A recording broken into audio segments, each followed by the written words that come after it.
No sé si este tipo de historia suele compartirse mucho, pero lo que ocurrió en Los Olivos no puede quedarse en el silencio del campo ni enterrado bajo la rutina de los días. Aquel día no fue simplemente extraño.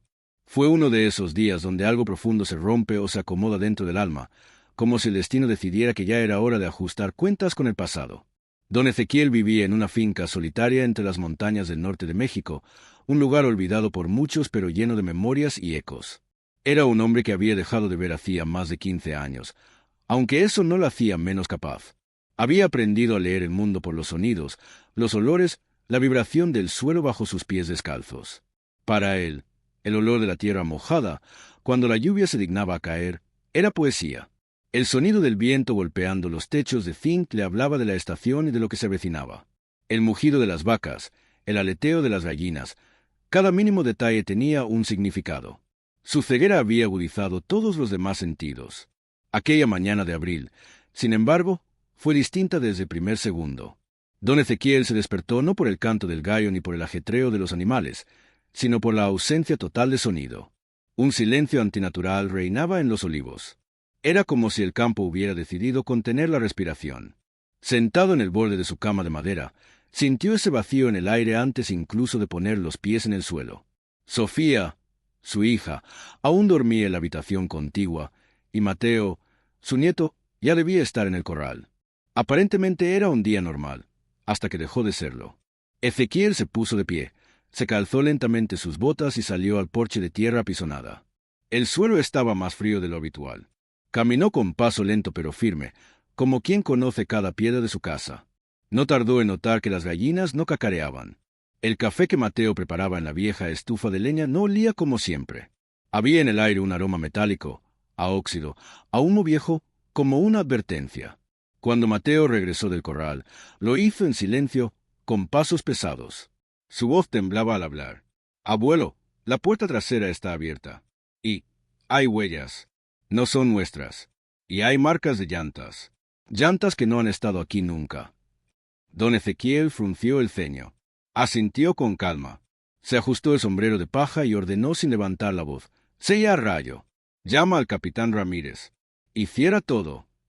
Mateo obedeció sin cuestionar, porque los que conocían a Ezequiel sabían que su calma no era señal de tranquilidad, sino de alerta máxima. Cuando Ezequiel hablaba con voz baja, era porque la tormenta ya se acercaba. El sol brillaba con fuerza, como cualquier otro día en el norte seco de México, pero aquel calor parecía clavarse en el pecho como una premonición. Las huellas no eran de cualquiera. Eran precisas, con intención. Aquello no era una visita casual. Era una advertencia. Ramírez llegó rápido, más de lo esperado. Era un hombre recio, curtido por el desierto, con cicatrices que hablaban de pasados turbulentos. No necesitó palabras para entender lo que ocurría. Su expresión se endureció al ver las huellas. Miró a Ezequiel. «El coyote», dijo en voz baja. Ese nombre flotó en el aire como una sombra. El coyote no era un ladrón más. Era un fantasma del pasado. Un joven soldado que, muchos años atrás, fue salvado por Ezequiel cuando era apenas un muchacho perdido. Compartieron jornadas de trabajo, comida, incluso sueños. Pero el tiempo corrompe. La lealtad se diluyó y lo que alguna vez fue amistad se transformó en traición. Ahora, el coyote era líder de una banda peligrosa, una amenaza creciente en la región. Ezequiel sabía que no podía huir. Ya no era solo una finca lo que defendía. Era su historia, su dignidad, su familia.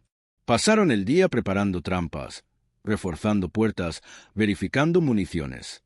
Mateo cargaba cajas de herramientas. Sofía revisaba los víveres con una mezcla de miedo y temple. Aquel día no parecía tener fin. Y sin embargo, cada minuto pesaba como una hora. Al caer el sol, el cielo se tiñó de rojo. Ezequiel se detuvo en el porche. Respiró hondo. «Ya vienen», murmuró. No lo dijo por lógica, sino por intuición pura, por esa conexión que tenía con el mundo que lo rodeaba. El viento cambió de dirección. Los pájaros se escondieron. El aire tenía otro peso. La noche cayó como un velo, y con ella las sombras. Silenciosos como espectros, los bandidos se acercaron. Rayo, el caballo fiel, resoplaba con nerviosismo.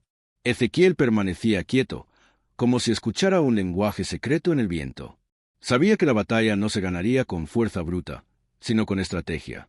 con el alma. El primer disparo rompió la noche, y el caos comenzó. Mateo disparaba desde el granero. Ramírez cubría el flanco este.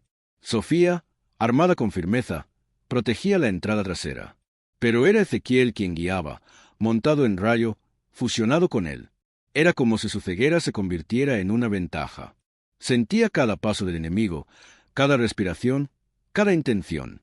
Rayo conocía el terreno mejor que cualquier humano. Juntos eran uno solo.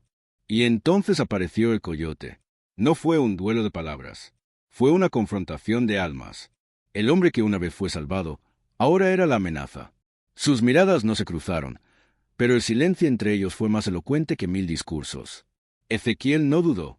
Con un solo movimiento preciso, ejecutado con el corazón y no con la vista, puso fin al enfrentamiento. El coyote cayó. La batalla estaba ganada. Pero para Ezequiel, la verdadera guerra apenas comenzaba. Los días que siguieron fueron extraños. No había fiesta, solo silencio. Sofía lo miraba diferente, con una mezcla de respeto y ternura. «Papá», le dijo una mañana mientras compartían el desayuno, «yo nunca supe cuánto llevabas dentro. ¿Hasta ahora?» Él no respondió, solo asintió, porque había cosas que no necesitaban palabras. Ezequiel comprendió que había vencido más que a un enemigo.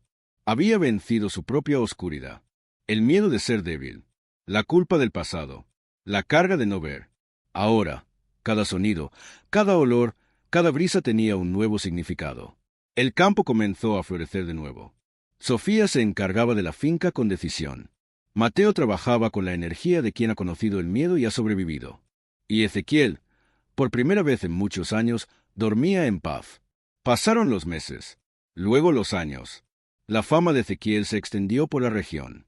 Pero a él no le importaba. Su orgullo no venía del reconocimiento, sino de ver a Sofía caminando por los campos, fuerte y libre, de escuchar a Rayo galopar con firmeza, de sentir el viento limpio al caer la tarde. Una noche, sentado en su sillón favorito, con la luna alta sobre los olivos, Ezequiel cerró los ojos. Ya no temía la oscuridad, porque había aprendido que la verdadera visión está en el alma, que uno no necesita ver el mundo para entenderlo, solo sentirlo, solo vivirlo con verdad. Y en ese silencio sereno, supo que había llegado donde debía estar, no como un guerrero, ni como un héroe, sino como un hombre completo,